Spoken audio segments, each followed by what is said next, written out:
We have such a great AI story going on right now, but when I think about the questions that I get from clients, there is still a lot of consternation out there. I think there's fear. I mean, the tariff moment was a moment of great fear, I think, broadly for a lot of clients.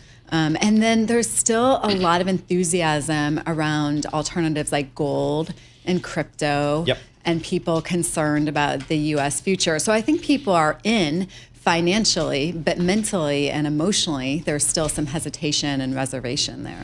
I mean, it's proven once again today, this is an AI marketplace, that's for sure. That the AI narrative, as it were, is still alive and well. How about diversification into fixed income? How do you try to weave that discussion into your conversation? Yeah, I would say that after 2022, there was real hesitation on the part of financial advisors, on the part of retail investors, real concern about whether fixed income was a hedge. But what we're seeing this year from fixed income is pretty strong returns, I think, for a lot of folks. Yields are a lot better. I think, there's a lot of, I would say, commentary around is 60-40 dead, but I think it certainly has delivered in 2025. And so with all the doubts, that continue to persist around that type of basic strategy, I don't know if people can throw the towel on it at this point in time.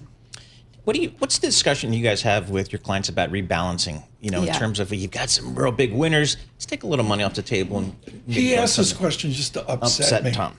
Why is He's this? not a big I'm fan curious. of the rebalancing thing. Interesting. So here's my view on rebalancing at this particular moment. I think when we're in a AI moment like this, an innovation cycle like this one, where there is just massive enthusiasm, and maybe rightly so, around what the technology is able to do for the economy, and then those gains accrue to the AI winners at the moment, we have the potential for prices to soar past, with enthusiasm, what the fundamentals say, and then we get these bouts of volatility. And so in my mind, we should talk about rebalancing on a permanent basis, but in a moment like this one, I think it can help save some of the fits and starts for a portfolio. But I know it's not an Empower opinion, but with all your work, particularly at Morningstar, Marta Norton, the bottom line is the key plug-in to the rebalancing theory is the how offenness of it. And Absolutely. I respectfully would say the street has an addiction to this because it's an excuse to get in front of clients. In the academic study, Paul, across cycles, bear markets, the whenness of it is a huge deal. Do you find it empowered that people are doing it too much? They're moving in, they're trading their 401k. I mean, we've been playing around with some different studies on rebalancing.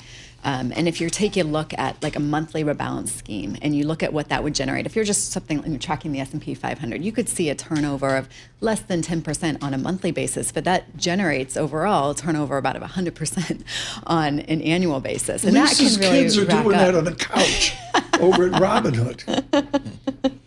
So we're just confirmed once again today, this is an AI-driven marketplace. Outside of that, are you guys looking for value in other sectors, or I mean, if you do that too much, you kind of miss out on the performance. Well, that's true. I mean, it's interesting that if you're a real skeptic on the AI theory and you move out of it completely, you're missing the bulk of the U.S. market gains, right? The U.S. no longer looks so exceptional relative to other markets.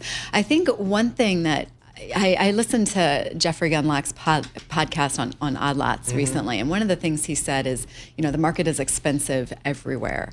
And it's hard from the research that we've done, at least within equities, to disagree, because when we look at valuations, we look at it on this decile basis. We want to make sure that we're only looking at the extremes, because valuations, when they're just modestly high, they're really not predictive of returns. So we want to make sure we're really capturing those extreme moments. And when we do that sector by sector, most of them look to be at extremes.